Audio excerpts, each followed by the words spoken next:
Hello everybody, welcome back to my channel. And today I have another video from you guys, also from SethTheProgrammer. This one talking about the Avatar.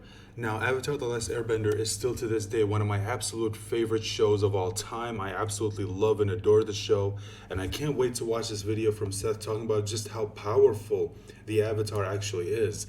So let's not waste any more of your time. Let's just full screen this, check the volume as always, put my headphones on, and watch the video.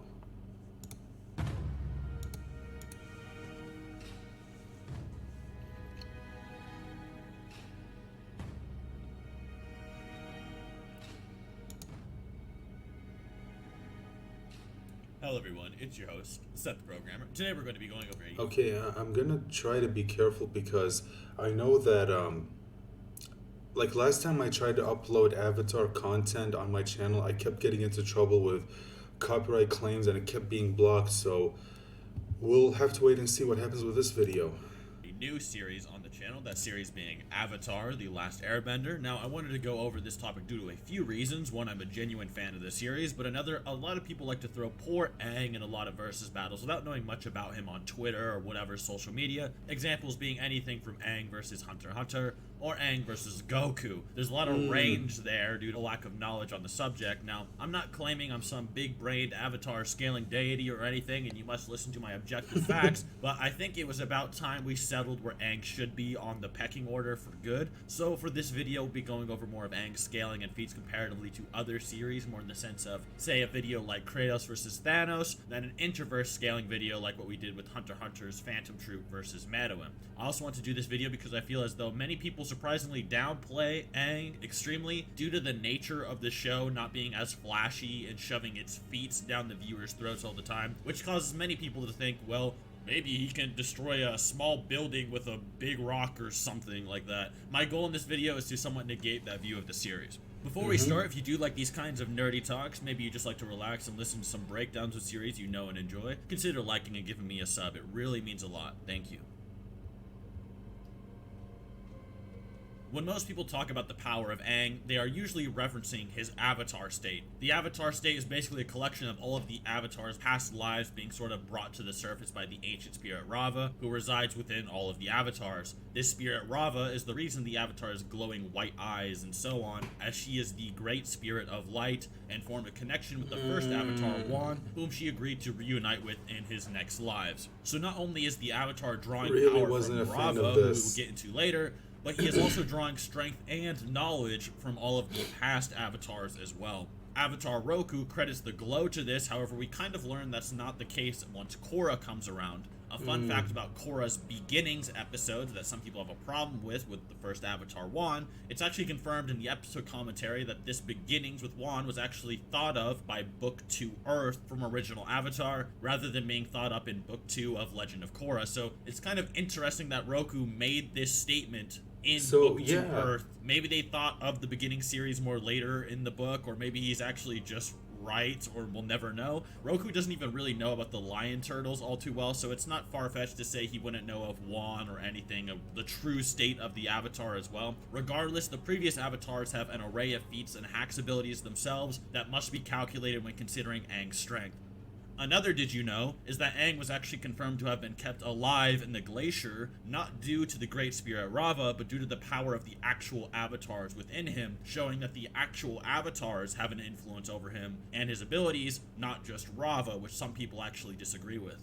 A great example of these avatars gaining strength and knowledge is in Book 1 Air of the Legend of Korra. Aang actually appears before Korra and bestows her not only her bending back, but also granting her new abilities such as the Avatar State Mastery and Energy Bending, which are things she did not have before. We also see in the original Last Air... Oh boy, I gotta admit, I was not a fan of that decision. Now, I know about the behind the scenes I know about the behind the scenes issues. Like, I think if I remember correctly, originally they thought that they were only going to get one season or one mini-series. That's why they ended it that way as sort of a final conclusion. They wanted to end it. I can talk. They wanted to end it the same way they ended Avatar The Last Airbender with Aang, gaining full mastery of the Avatar state, and of course gaining a pretty broken ability, if you think about it, energy bending. but then Nickelodeon greenlit like a season 2, 3, and 4, and then they had to think, okay, well, what do we do now? We kind of already gave Korra the Avatar state, and we already know how powerful the Avatar state makes them. So moving forward, how can they really, or how can Korra really be challenged now that she has the power of the Avatar state? And I understand that there were some. So I'm not putting the full blame on Brian and Mike, because there was some behind the scenes shenanigans with Nickelodeon.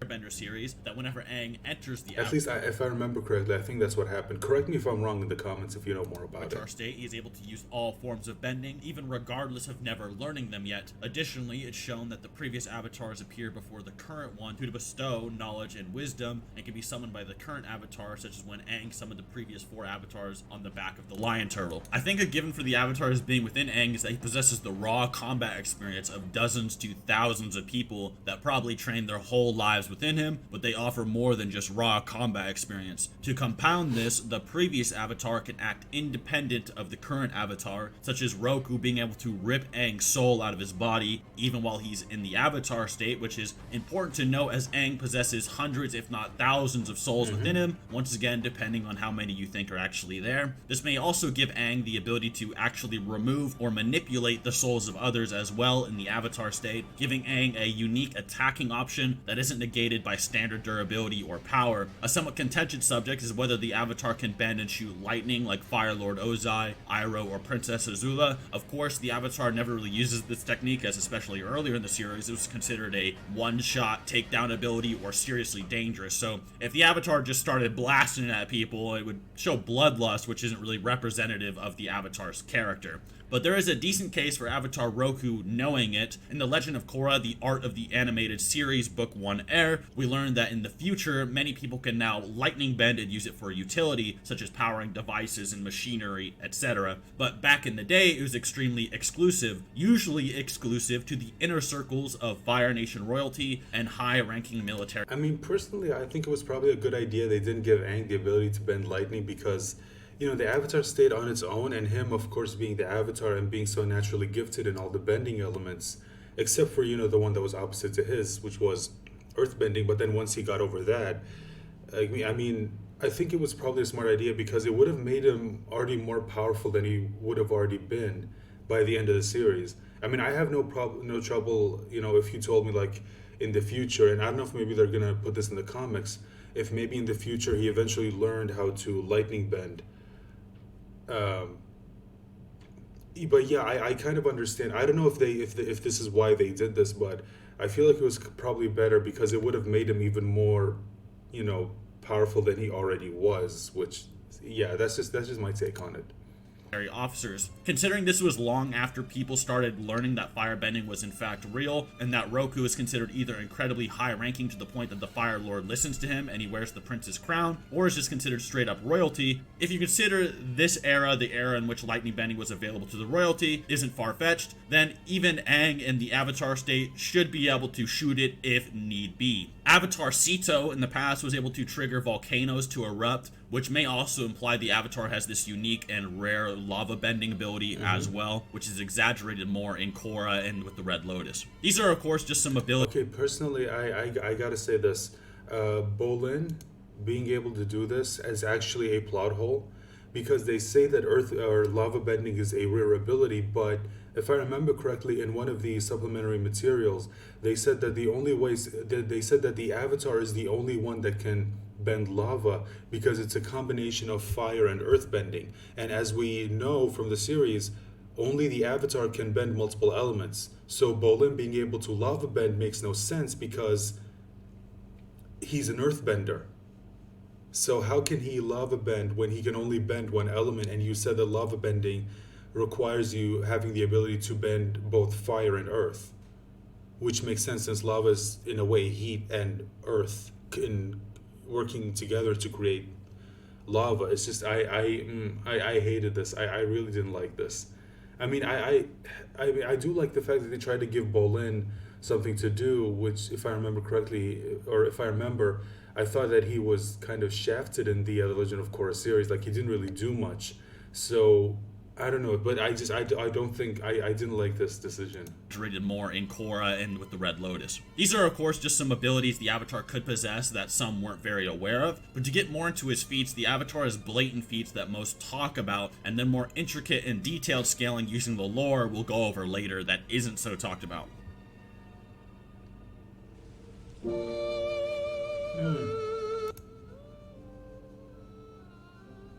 Okay, seriously, I gotta be careful with the music. Lived on a volcanic island that was home to a small settlement. Of course, a volcano is prone to erupt, and such a thing did happen. This would begin the sequence that Aang describes as fighting a volcano. Avatar Roku is able to part lava, and this is pretty consistent with Avatar Sito being able to actually cause volcanoes to blatantly erupt. Many calculate forcing a volcano or even multiple volcanoes to erupt would require around 1.6 by 10 to the 17 joules, or 40 megatons of TNT worth of force, which is pretty much rivaling the SAR nuclear bomb, the largest nuclear weapon ever detonated by mankind. The SAR is slightly larger at around 50 to 60 megatons, but 40 is pretty much there. Rest in peace, Manowin. In the Rise of Kyoshi novel, it's stated that an uncontrolled avatar could throw around land masses. Cambridge Dictionary's definition for landmass being a large area of land, such as a continent that is in one piece and not broken up by oceans, with some other definitions saying things such as large islands, etc. So she either broke up a very large island or an entire continent. So you guys decide on that one. This makes the Sito and Roku feats very consistent, if not an extremely low end on the scale, with Roku mainly dying to being poisoned from the toxins and gases from the volcano, and he was not killed in his avatar state, and on top of such he was a much older man. This is because if you die in the avatar state, the avatar cycle will end, which obviously Aang is an avatar, so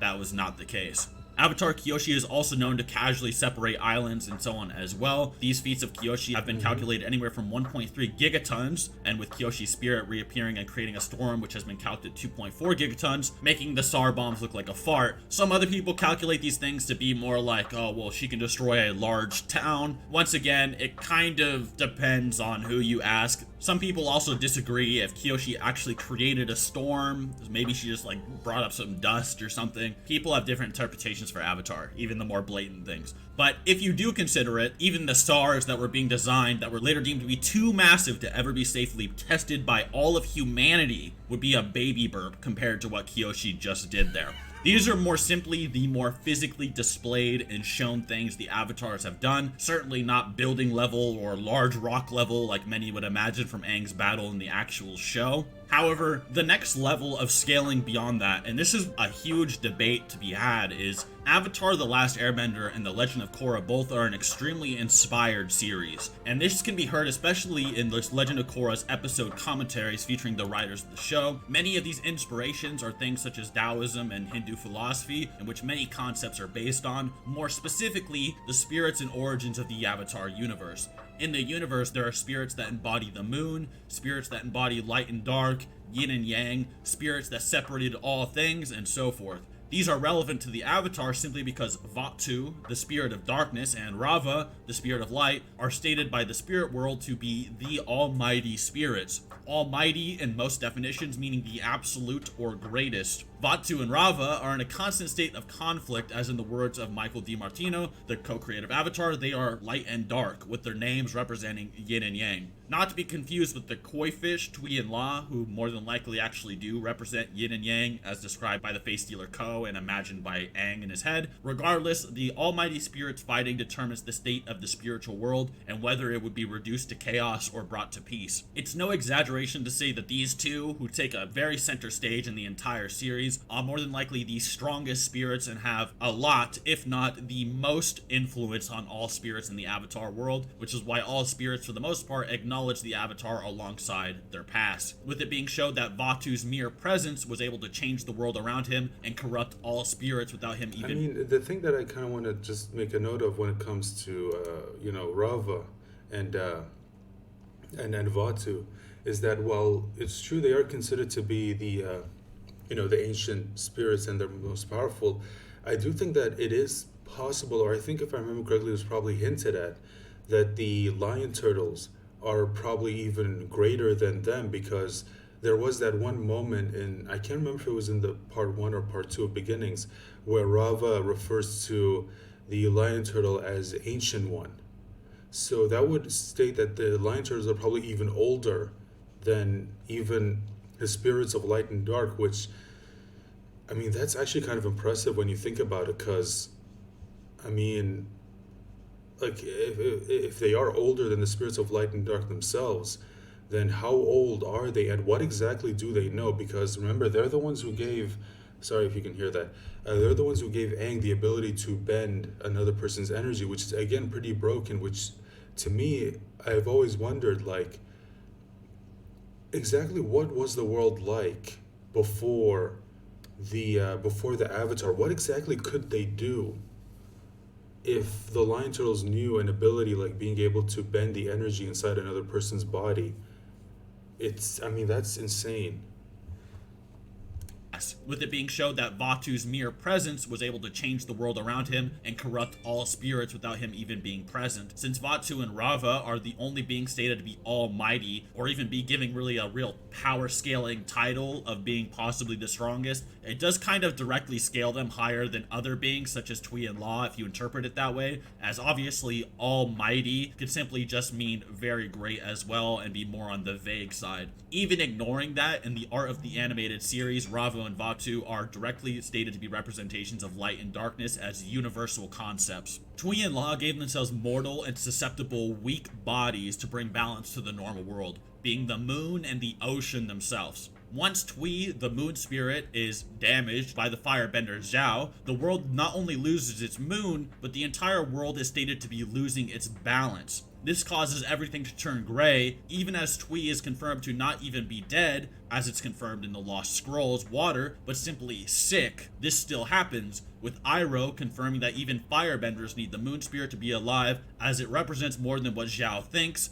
Zhao thinking it only represents the moon and waterbending, when in deeper terms it represents a component of yin-yang and balance itself. In response to this, Aang fuses and becomes one with the ocean spirit, forming the ocean monster, which represents the entire ocean's wrath itself. Considering Law is literally a parallel to Tui, the moon spirit, it'd be pretty logically consistent to say that Aang just fused the spirit powerful enough to generate entire oceans and possibly a moon itself, if not far, far more, with a more detailed analysis on them. But even on the surface level, he could potentially be that power with a certain interpretation. Obviously, for things like speed and Avatar, you can just go over, oh, well, they shoot lightning at close ranges, they can react to lightning. No one really cares about that, because I want to get more detailed concepts. Maybe in a future video, if I ever do like a versus battle, I can talk more about the speeds. Now, what I'm going to be talking about is a bit nutty, so you can take it or leave it. Once again, I am not saying this is 100% true. I'm just saying there's an argument to be had, okay? I've gone through the important stuff here, but this is just for a bit of fun. This isn't going to be some in-depth analysis of Eastern religions, so keep that in mind as we go forward. It's blatantly obvious that Avatar draws from Eastern religions for many of its important concepts, such as Taoism, as I stated before, but some of the books, such as Art of the Animated Series Spirits, detailed concepts from Hinduism and Buddhism, such as stating that the cosmic being Korra sees, the same one we see within Aang, is in fact her universal self, and that Korra achieves something called Atman when she faces Unavatu, which Martin DiMartino, the co-creator of Avatar, makes a direct comparison to. He doesn't even say it's like Atman, he just says it's literally his interpretation of what Korra becomes. Atman from Hindu philosophy. Considering he's the author, his quote-unquote interpretation is a little more blatant than ours and more so resides in the realm of this is what's actually happening. So I'm going to word this carefully as to prevent a debate on Hindu canon and debates on theology in general. I'm just trying to scale a kid with an arrow on his head from a Nickelodeon cartoon after all. Obviously the peak of theology and existence and stuff, but anyway,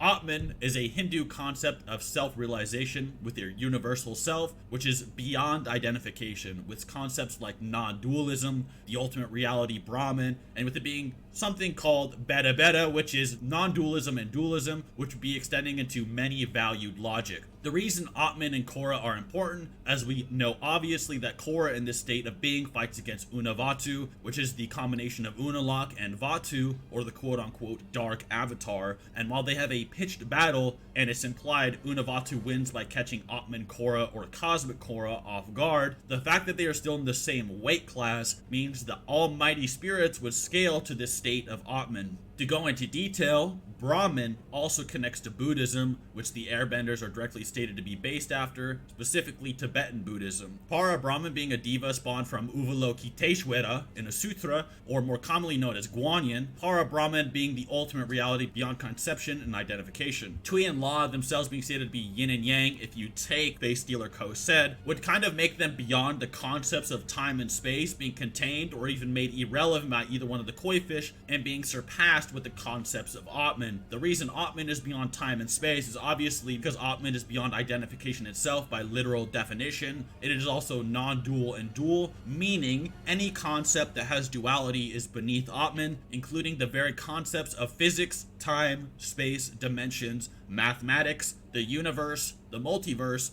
the hyperverse, or the omniverse, etc., etc. The Mother of Faces, which comes from the Avatar comic series, herself was said to bring separateness into the world, which would mean she created dualism itself in the Avatar world, which is the state of anything being something different. Disregarding what I said previously, this would make her insanely powerful, especially if you consider the material and spirit universes actual universes, which she would have had split apart, which are stated to be overlapping and implied to be parallel. The spirit world itself even showing it has its own nebulas and possible infinite expansion like a universe and so forth. To follow the Mother of Faces connection to Taoism, she would have created the Taiji from Wuji, Wuji being before differentiation, which is an obvious connection, as through her separateness came into the world. Wuji itself is a concept beyond space, time, and dimensions, beyond yin and yang, as said above, and Taiji, which is the vagueness before duality came into existence. Since the almighty spirits scale not only to Tui and La, yin and yang, Atman, and the Mother of Faces, if you take the almighty statement from the spirits, the value, and the very author's own interpretation to mean what it did, then the Avatar is actually quite the menacing force in versus battles indeed, and he honestly quite surprised me considering what I thought coming into this video. Or maybe he's like large nuclear bomb level, I don't know. Anyways, guys, I hope you enjoyed the video. Obviously, that last section there with all of the Buddhist philosophy, the Hindu stuff, that is mainly up for debate. But if you really like the Avatar and you wanted to be strong, just run that argument home. This video was a lot of fun to make. It was a lot of fun rewatching the whole series and looking through all the guides and listening to what the authors had to say about the series. I actually learned a lot. So a special shout out as well to my friend Yog, who is pretty versed on Buddhism, for helping me with some of the research relating to that wacky scaling in Hinduism and etc. and researching Avatar with me. But other than that, like and subscribe if you enjoyed the video. Maybe I can make a battle with Aang in it sometime, or maybe some other Last Airbender character. And till next time. Okay, so there it is. Boy, yeah, like you said. You know what, I'm not gonna lie, I was actually kind of surprised. I mean, I always thought the Avatar was more powerful than people gave him credit for, but watching this video made me realize that, you know what, I may have downscaled him a little bit. And yeah, all the evidence that he showed, specifically when it comes to, you know, the fact that he's got the experiences and the power and the accumulated knowledge of the past avatars and all of their lifetime of experience all put into one person. It once again shows you, like, yeah, Aang is not someone to be messed with. And to me, one of the reasons why I get a little upset whenever so many people say that, you know, Korra is more powerful and all this stuff. It's like, no, she's not. I'm sorry, but she's not. Because one thing, again, like I said, Aang has something that Korra doesn't. Korra, if you remember at the end of book 2, lost her connection to their previous lives. In fact, it's one of the reasons why I hate book 2, and I think that's pretty much the consensus when it comes to the Avatar fandom. You know, when it comes to book 1, 3, and 4, you can go on a debate as to what you liked and what you didn't like, but when it comes to book 2, I feel like that's the one that everyone agrees is the worst one. And for me, one of the things that I hated about book 2 was the ending and how they completely shat on the Avatar state and what it represented. It's just, I hate it so. I mean, if you think about it, when you compare Aang, who still has his connections to the previous Avatar lives, and then you have Korra, who only has herself. I mean, it's kind of obvious who comes out on top. So I don't know. It's just, to me, again, the answer has always been kind of obvious, but maybe you guys feel different. Let me know your thoughts in the comment section down below. As always, remember to like the video, share the video if you haven't, subscribe if you haven't. Remember to click on the bell icon to let you know whenever I post a new video. And with all of that said and out of the way, thank you so much for watching and or listening. And remember to join me for the next reaction. Bye for now.